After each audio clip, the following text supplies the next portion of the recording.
Hello students, today I will discuss on a topic propagation और combination of errors। आइए आज हम लोग इस टॉपिक पर बात करते हैं कि क्या होता है ये propagation और combination of errors। तो इस सबसे पहले हम लोग कुछ डिस्कस कर लेते हैं कि क्या है ये।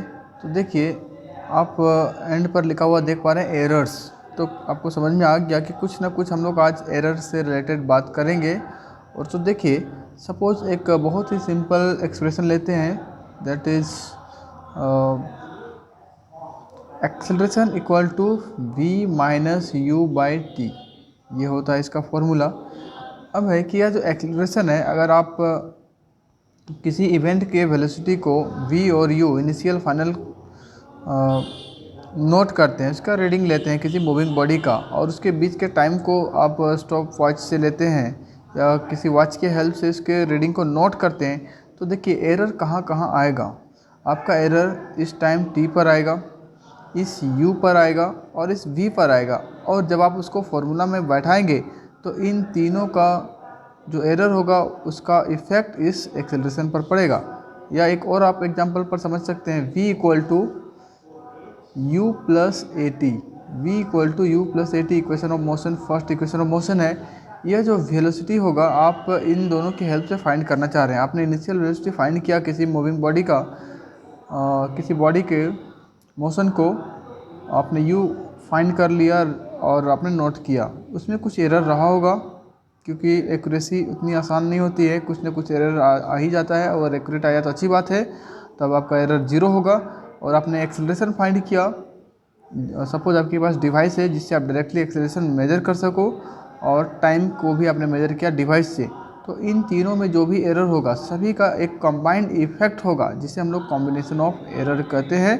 और सबसे इम्पोर्टेंट बात जो आपको क्लास 11th में प्रॉब्लम सॉल्व करना होगा, उस प्रॉब्लम में आप लोगों को इस तरह का क्वेश्चन गिवन रहेगा कि एक एक्सप्रेशन ये है, u में 5% का एरर है, एक्सेलरेशन में 2% का है, टाइम में 3% का एरर है, टोटल एरर इस v में कितना हुआ। तो इस तरह का क्वेश्चन आपको प्रॉब्लम देखने को मिलेगा, लेकिन कैसा एक्सप्रेशन होगा जो कि बहुत ही आसान है, उसे आप लोग पहले सीखिए समझिए और फिर आप लोग सॉल्व कर पाएंगे। So let us start. Number 1 जिसे हम लोग कहते हैं error in the sum of two quantities. ऐसा फॉर्मूला जिसमें सम करना पड़ता है। जैसा आप देख पा रहे हैं दो क्वांटिटीज़ को सम किया गया है u प्लस ए टी, जिससे हमें v मिलता है। इसके लिए एरर का फॉर्मूला कैसा होगा, तो आप ऐसा मानकर चलिए, let delta a and delta b the absolute errors in the two quantities a and b. जैसा आपने देखा यहाँ पर u की जगह हमने रखा a और ए टी की जगह पर रखा है b माना गया है, और उनका जो करस्पॉन्डिंग एरर है डेल्टा ए और एक का है डेल्टा बी। अब मेजर्ड वैल्यू ऑफ ए, अब एरर के साथ उनका मेजर्ड क्या होगा। अगर आपको a प्लस बी फाइंड करना है, यहाँ आपको सम करना है, ऑलरेडी हमने लिखा है, तो आपको एरर के साथ आपने रीडिंग लिया है, वहाँ आपका रीडिंग होगा a प्लस माइनस डेल्टा ए। यहाँ ध्यान रखना है ये जो है आपका मेजर्ड वैल्यू है, और यह जो a आप देख पा रहे हैं दिस इज़ ट्रू वैल्यू है, ये आपका एग्जैक्ट सही वाला वैल्यू है। और इसमें आपका ये एरर है प्लस मतलब पॉजिटिव एरर की वजह से, और ये नेगेटिव क्योंकि आपको मालूम नहीं है कौन सा एरर आएगा। तो आपको फॉर्मूला इस तरह से प्लस माइनस डेल्टा ए और प्लस माइनस डेल्टा बी लिखना होगा, जो आपका मेजर्ड वैल्यू हो गया।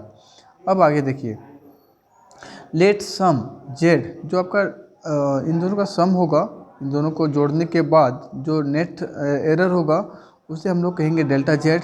पहले आप लिखिए z equal to a plus b, क्योंकि आपको एक फॉर्मूला बनाना है। जैसा आपने अभी देखा v equal to u plus a t, तो आप v की जगह लिखेंगे z। सपोज इन दोनों का सम z है और उस z में, इस z में नेट जो एरर है डेल्टा z। अब आपको देखना है इस डेल्टा z का रिलेशन इन डेल्टा ए और डेल्टा बी के साथ क्या है, जो हमें फाइंड करना है। मतलब आपको जानना है कि क्योंकि आप एक ऐसे डिराइव्ड क्वांटिटीज़ को मेजर कर रहे हैं, एक ऐसे क्वांटिटी को मेजर कर रहे हैं जिसमें अदर क्वांटिटीज़ की वजह से कितना एरर आ रहा है, ये हमें फाइंड करना है। तो अब क्या करेंगे, प्रोसेस में आते हैं। सो z प्लस डेल्टा z, अब इसको आप इसे एरर के साथ लिखिए क्योंकि यही इसका है।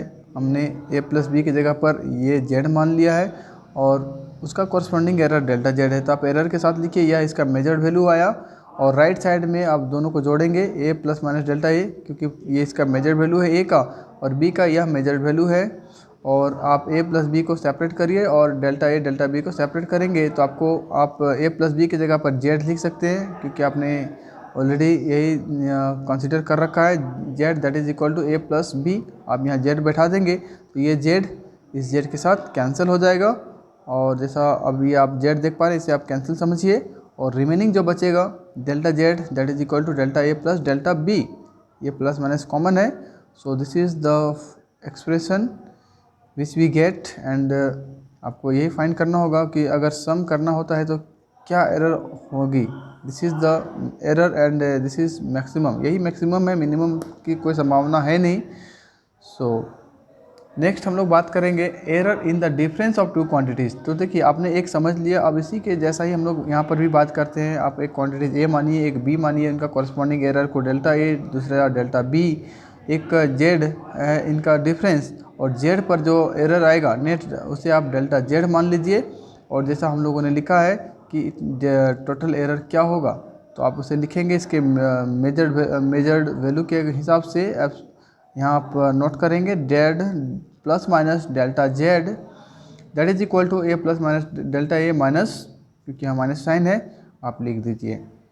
ध्यान देने वाली बात है, जैसे ही आप इस ब्रैकेट को ओपन करेंगे क्या होगा, ये माइनस इस प्लस को माइनस कर देगा और माइनस माइनस प्लस हो जाएगा। ये साइन देखिए आपका रिवर्स हो गया प्लस। अब आपको क्या करना है, ए माइनस बी की जगह पर आप जेड लिख देंगे। आपने यहाँ जेड लिख दिया, ये जेड इस जेड के साथ कैंसिल हो जाएगा। उसके बाद आपके पास बचा plus minus delta z that is equal to plus minus delta a minus plus delta B.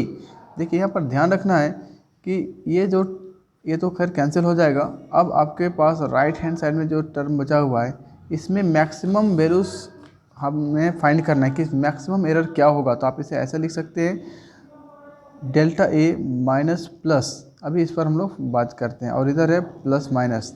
कितने पॉसिबिलिटीज़ है, एक बार सपोज हम प्लस लेकर चलते हैं तो आप देख पा रहे हैं कि आपको एक क्वांटिटी मिलेगा delta a plus delta B, एक मिलेगा डेल्टा ए, अब माइनस रखिए माइनस डेल्टा बी। तो ये तो मैक्सिमम नहीं हो सकता है, जब जोड़ेंगे तभी बढ़ेगा। दूसरी संभावना बनेगी जब आप यहाँ माइनस रखेंगे तो माइनस डेल्टा ए, पहले प्लस लीजिए प्लस डेल्टा बी, एक यह डिफरेंस हुआ, और आप ले सकते हैं minus delta a minus delta B, एक ये संभावना है। लेकिन यह वैल्यू नेगेटिव हो जाएगा तो ये और छोटा हो जाएगा। तो हम लोग सीधे बात करेंगे कि जो मैक्सिमम परमिसिबल एरर होगा वह होगा delta a plus delta b, जिसे हम लोग यहाँ लिखेंगे the maximum value of delta z that is equal to delta a plus delta b. तो हम बोल रहे थे कि बेबी मना किया। आइए इसके बाद हम लोग बात करते हैं number third, error in the product of two quantities. आइए हम लोग समझते हैं किस तरह का एरर निकालना होगा किस तरह के एक्सप्रेशन में। तो आप फॉर्मूला देख पा रहे हैं distance equal to speed into time. अगर आपको इस डिस्टेंस को फाइंड करना है इन दोनों फिजिकल क्वांटिटीज़ के हेल्प से, तो आपको देखना होगा कि जो स्पीड आपने फाइंड किया है उसमें कितना एरर होगा, टाइम में कितना एरर होगा, और इस तरह के मल्टीपल फॉर्म वाले एक्सप्रेशन में कितना एरर आने वाला है। या फिर ये डिवीजन फॉर्म में होगा distance by time that is speed, या फिर resistance equal to potential difference by current. और आपको यहाँ देखना होगा कि इस रेजिस्टेंस में कितना एरर होगा, जो कि डिपेंड करेगा इन दोनों पर। आप डिवीजन के फॉर्म में देख पा रहे हैं, यहाँ पर मल्टीपल के फॉर्म में देख पा रहे हैं। तो ऐसा ही हम लोग एप्लीकेशन अभी देखते हैं और इसके एक्सप्रेशन को समझेंगे। So let z equal to a b, error z delta z in z is given by, अब पूरे आप इसके मेजर्ड वैल्यू को लिखेंगे z plus minus delta z, और इसे प्रोडक्ट के फॉर्म में जो कि ए बी का कॉरस्पॉन्डिंग मेजर्ड वैल्यू है। और उसके बाद जैसे आप मल्टीप्लाई करेंगे तो आपको कुछ इस तरह से मिलेगा a b plus minus a delta b plus minus b delta a plus minus delta a into delta b. यहाँ पर ध्यान रखना है ये जो delta a into delta b है इसे हम लोग इग्नोर कर देंगे, हमने यहाँ स्टेप में नहीं लिखा है, लेकिन आप ध्यान रखेंगे delta a into delta b that is approx to zero. इसे हम लोग अप्रॉक्स क्यों कहते हैं, किस बेसिस पर, तो ये आपको समझना है।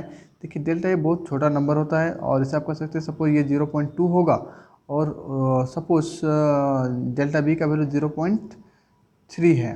इसे आप मल्टीप्लाई करेंगे तो आपको क्या मिलेगा 0.06 तो आप देख पा रहे हैं कि ये एक स्मॉल नंबर है, ये भी स्मॉल नंबर है। जब इन दोनों को मल्टीप्लाई किया जाता है तो एक इन दोनों के कंपेयर में काफ़ी छोटा होता है, 0.06 हो गया। तो हम इसे बहुत छोटा समझ सकते हैं और इसे अप्रॉक्स 0 मान करके इसे हम इग्नोर कर सकते हैं, हटा सकते हैं। तो ये कॉन्सेप्ट लगाया गया है इन दोनों के लिए। अब उसके साथ साथ divide LHS by z and RHS by AB, क्योंकि जेड और AB तो इक्वल है, लेकिन हम अपनी सुविधा को ध्यान में रखते हुए यह जो एक्सप्रेशन आप देख पा रहे हैं इस लाइन में, इसमें लेफ्ट हैंड साइड जेड से और राइट हैंड साइड AB से डिवाइड करेंगे, आपको मिलेगा 1 plus minus delta z by z equal to 1 plus minus delta B by B plus minus delta A by A plus minus delta A by A into delta B by B. अभी आपको मालूम है कि ये तो बहुत छोटा है, आपका छोटा यहीं हो जाता, लेकिन यहाँ पर आपको और भी छोटा होगा। इस स्टेप में इसे इग्नोर कर दिया गया। अब इग्नोर करने के बाद जो आपको फाइनल रिजल्ट मिलेगा, इस 1 को इस 1 के साथ कैंसिल कर दीजिए और रिजल्ट फाइनल हो जाएगा delta z by z equal to delta A by A plus delta B by b. Next हम लोग करेंगे एरर इन द डिवीज़न। इसके लिए हम लोग मान लेंगे let z equal to a by b, the error delta z in z is. इस पर क्या एरर होगा जिसे हम लोग डेल्टा जेड कंसिडर करते हैं और इसे हम लोग लिख सकते हैं मेजर्ड वैल्यू के तौर पर z plus minus delta z equals to इसका कॉरस्पॉन्डिंग मेजर्ड, इसका कॉरस्पॉन्डिंग मेजर्ड वैल्यू के साथ ऐड करके हम लोग ऐसा लिखेंगे। और आप ए बी को कॉमन निकाल दीजिए यहाँ से, और न्यूमरेटर से हमने ए को कॉमन निकाला है तो आप देख पा रहे हैं ए बाहर हो गया और यहाँ ए नहीं था तो इसके नीचे ए रहेगा, और यहाँ पर आपने बी बाहर निकाला है और इसके नीचे बी चला जाएगा। और आपको ये समझ में आना चाहिए कि ये कैसे हुआ है। अगर नहीं समझ में आता है तो आप इसको आप रिवर्स करिए। जैसे आप बी को अंदर ले जाते हैं तो यहाँ पर बी होगा मल्टीप्लाई होकर के, और ये बी इसमें मल्टीप्लाई होगा, वो बी इस बी के साथ कैंसिल होकर के फाइनली डेल्टा बी बच जाएगा। तो आपको समझ में आ गया। नेक्स्ट हम लोग ओके वीडियो में अच्छे से आया नहीं था, मैं एक बार फिर से समझा देता हूँ कि यहाँ पर हम लोगों ने क्या किया था। ओके अभी ठीक है। हम लोगों ने यहाँ पर z equal to a by b किया और इनका कॉरस्पॉन्डिंग मेजर वैल्यू को हमने यहाँ पुट किया, और इस वाले लाइन से हमने ए कॉमन निकाला है। उसके लिए इस लाइन से हमने कॉमन निकाला ए को और इस वाले पार्ट से बी को, जिससे एक्सप्रेशन हमें मिला 1 plus minus delta A by A और बी का उसी ढंग से। अब जैसा कि हमने मल्टीपल के फॉर्म में किया था उसी तरह से हम लोग डिवीज़न में भी करेंगे। Divide LHS and RHS, LHS by z and RHS by a by B, क्योंकि यहाँ पर जेड का वैल्यू ए बाई बी है तो हम लोग ए बाई बी से करेंगे। हमारा यहाँ पर सुविधाजनक के को ध्यान में रखते हुए हम लोग ऐसा कर रहे हैं, दोनों इक्वल है।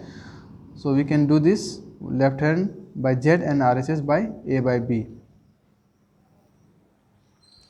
उसके बाद आप लिख पाएंगे 1 plus minus delta z by z and 1 plus minus delta A by a and 1 plus minus delta B by b. देखिए माइनस साइन हमने ले आया है, ये ए बी तो आपको इस ए बी से कैंसिल हो गया और लेफ्ट वाला ये जेड इसके साथ कैंसिल हो गया, और डेल्टा जेड के नीचे डेल्टा जेड के नीचे जेड आ गया है। ये माइनस कैसे आया तो आपको समझ में आना चाहिए। ये वाला टर्म को आप देखिए यहाँ पर 1 plus minus delta B by b denominator में था, मैंने उसे न्यूमरेटर में ले आया। जो पावर 1 था वो अभी ऊपर जाकर -1 हो गया। अब यहाँ आपको थोड़ा सा ध्यान देना है कि यहाँ पर हम लोगों ने कुछ वर्क किया है। इसके लिए आपको मैं एक्स्ट्रा समझाऊंगा। एक बाइनोमियल थ्योरम होता है जो मैथमेटिक्स वाले स्टूडेंट जरूर पढ़ेंगे मैथ्स में, लेकिन बायोलॉजी वाले लोग को थोड़ा सा समझना है, बहुत ज़्यादा टफ नहीं है। आप इतना बस याद रखिए 1 प्लस एक्स पावर n, यहाँ पर n का वैल्यू कुछ भी रखिए, इधर आप 1 रखेंगे और यहाँ आपका कुछ भी वैल्यू रहेगा। तो यह एक फॉर्मूला होता है जिसे पढ़ते हैं 1 plus n x n into n minus 1 x square divided by factorial 2। Factorial क्या था, दिस इज 2 इंटू 1। और इसी तरह से आप यहाँ देख पा रहे हैं, इसे हम लोग लिखेंगे 3 इंटू 2 इंटू 1। अगर 4 होता तो 4 इंटू 3 इंटू 2 इंटू 1। देखिए आपको इतना ज़्यादा याद रखने का प्रयास अगर आप हो सकता है, बायो वाले को टफ ना लगे तो, लेकिन आपको ये लाइन जरूर याद होगा। इस लाइन का ये जो पार्ट है 1 प्लस एन एक्स, क्योंकि यही आपका इंपॉर्टेंस होगा। देखिए क्यों मैं बोल रहा हूँ इतने से याद रखने के लिए, क्योंकि ये जो एक्स स्क्वायर देख रहे हैं, एक्स देख पा रहे हैं यहाँ पर एन एक्स है, एक्स स्क्वायर हो रहा है, फिर क्यूब हो रहा है, फिर पावर 4 होगा, फिर पावर 5 होगा। और ये यहाँ पर आप देखिए इस वाले की मैं बात कर रहा हूँ 1 plus minus delta B by b, इसका पावर -1 है। इसके लिए हमें कुछ करना था, और हमने इसे हमने कंसिडर किया, सपोज ये माइनस एन रहा होगा, तो उससे क्या होता है, सबसे पहले यह जो रिजल्ट होगा, अगर ये माइनस होता, सपोज अभी हमने प्लस लिए, ये माइनस होता तो इधर माइनस हो जाता और फिर ये माइनस माइनस ऐसे करके एक्सपेंड होता। तो हम बात कर रहे हैं, सबसे पहले ये माइनस तो इधर आएगा और माइनस जो प्लस है उसे माइनस बना देगा और प्लस वाले को माइनस वाले को प्लस बना देगा। आप देख पा रहे हैं प्लस वाला माइनस हो गया, माइनस वाला प्लस हो गया है। और बाकी जो टर्म्स है ये सभी को हमने इग्नोर कर दिया। क्यों इग्नोर किया? क्योंकि स्क्वायर हो गया। देखिए डेल्टा बी बाई बी एक बहुत छोटा टर्म है और उसमें आप एक बड़े टर्म से डिवाइड करेंगे तो ऑब्वियस है वो छोटा होगा और उसका स्क्वायर करेंगे। जैसे अगर हम मैं बता दूं कि आप अगर 0.2 को 4 से डिवाइड करेंगे तो ये क्या हो जाएगा, दिस विल बिकम 0.05, इतना छोटा हो गया। और अगर आप इसका साथ साथ स्क्वायर करते हैं तो ये तो और भी काफ़ी छोटा होने वाला है, ठीक है ना। ये आपको कितना मिलेगा 25 एंड ऐसे कुछ हो जाएगा। तो आप देख पा रहे हैं कि जो नंबर है काफ़ी ज़्यादा छोटे होते जा रहे हैं। तो इस वजह से इसके बाद के जो टर्म्स होंगे, उसके बाद के जो टर्म्स हैं, हम लोग दो टर्म रखेंगे, एक 1 रहेगा और nx रहेगा, बाकी वाले टर्म को हम लोग इग्नोर कर देते हैं।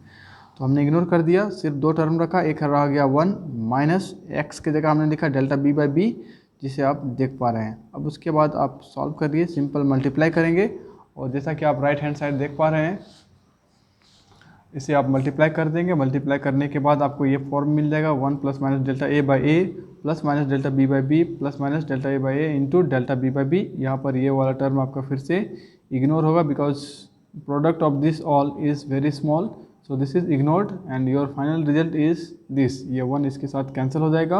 और आप ध्यान रखेंगे कि यहाँ पर हम लोगों ने फिर से मैक्सिमम फ्रैक्शनल एरर के लिए मैक्सिमम वैल्यू का यूज़ किया है। आप लेफ्ट हैंड साइड में प्लस माइनस देख पा रहे हैं और यहाँ पर ए से पहले डेल्टा ए से पहले प्लस माइनस है और बी से पहले माइनस प्लस है। तो आपको याद करना है कि हम लोगों ने कैसे अभी थोड़ा देर पहले सीखा इस सब्सट्रैक्शन के केस में। उस केस में हमने देखा कि इन दोनों में मैक्सिमम वैल्यू कब मिलेगा, जब दोनों ऐड होंगे। तो हमें मैक्सिमम वैल्यू देखना होता है। इस केस में हम लोग मैक्सिमम एरर को फाइंड करते हैं और उसको हम ऐड करके ही फाइंड कर सकते हैं। सो this is the answer of maximum fractional error. इसके बाद बहुत अब नज़दीकी मामला है हमारा एंड होने में, error in the power of A quantity. जैसा अभी आपने सीखा उस तरह का ही कुछ करना है। आप मान लीजिए कि कोई क्वांटिटी है जिसका पावर n है, a to power n and it is equal to a, sorry it is equal to z। So आप लिख सकते हैं मेजर्ड क्वांटिटी के हिसाब से z plus minus delta z that is equal to a plus minus delta a to power n। अब यहाँ से आप क्या करेंगे, यहाँ से इस वाले से आप a को कॉमन निकाल दीजिए क्योंकि आपको बाइनोमियल थ्योरम लगाना है। 1 plus minus delta a by a ऐसा आप कर सकते हैं। अंदर ले जाएंगे तो क्या होगा, सॉरी यहाँ पर छूट रहा है कुछ, n होना चाहिए क्योंकि पावर n है, जितना पावर होगा उसको साथ लेकर निकलेगा। अंदर ले जाएंगे तो फिर से ये आपको बैक हो जाएगा।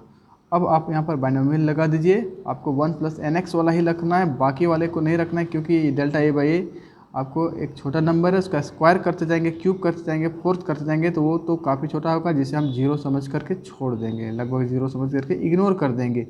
आपके पास जो एक्सप्रेशन मिलेगा यहाँ पर प्लस n है तो ये सीधे रह जाएगा plus minus n into delta a by a। यहाँ तक हमें करना है। उसके बाद आप सिंपली लेफ्ट हैंड साइड में z से और right hand side a to power n से डिवाइड करेंगे क्योंकि दोनों आपस में इक्वल हैं। आप ऐसा कर सकते हैं सुविधा के लिए। और आप देख पा रहे हैं यहाँ पर ये 1 इस 1 के साथ कैंसिल हो जाएगा और जो फाइनल रिजल्ट बनेगा that is delta z equal to n delta a by a। और सबसे इम्पोर्टेंट होगा इसे याद रखना जनरल रूल, क्योंकि ये डेरिवेशंस अगर आपको आएंगे तो ठीक है आप उसको सॉल्व करेंगे, बनाएंगे एग्ज़ाम्स के लिए। लेकिन प्रॉब्लम जो सबसे इंपॉर्टेंट होता है कॉम्पिटिटिव एग्जाम के लिए, उसमें क्या होता है कि आपको जनरल रूल याद रखना है। आपको क्या रखना है कि जैसे इस तरह का कोई फॉर्मूला है, a to power p, b to power q, c to power r, कुछ भी रहे इधर से आप उसको बस देख लीजिए। आपको ज़्यादा दिमाग नहीं लगाना है, सीधे क्या करेंगे जो पावर होगा इधर मल्टीपल हो जाएगा और जो ये है a है तो डेल्टा a बाई a इसे लिखेंगे और b टू पावर q है तो आप इसे q लिखिए, डेल्टा b बाई b लिखिए फ्रैक्शनल फॉर्म में और आर वाली के लिए ए आर को कोफिशिएंट बनाइए मल्टीपल फॉर्म में और delta C by C fractional form में लिखिए। यही आपको सीधे फॉर्मूला होगा जिससे आप याद रख सकते हैं, आसान होगा याद रखना। तो अगर आप ये याद रखें तो ये आसानी से याद होगा। क्या करना होगा यहाँ पर N into delta A by A, और इन सब में ये तो खैर ऐसा ही है, सीधे लिखेंगे delta A by A plus delta B by B, क्योंकि पावर 1 1 है और कुछ पावर रहा तो वह पावर उसके कोफिशिएंट में चला जाएगा और बाकी एज़ यूजुअल फ्रैक्शनल के फॉर्म में रहेगा। तो आज का टॉपिक थोड़ा सा बड़ा रहा, आप लोग थोड़ा प्रैक्टिस करेंगे और रिपीटेडली 2 3 बार देखिए एंड आई होप आपका प्रैक्टिस हो जाएगा और इसका जो भी रेलेवेंट क्वेश्चन होगा आप लोग प्रैक्टिस करिए। चलिए आज के वीडियो में इतना ही, थैंक यू।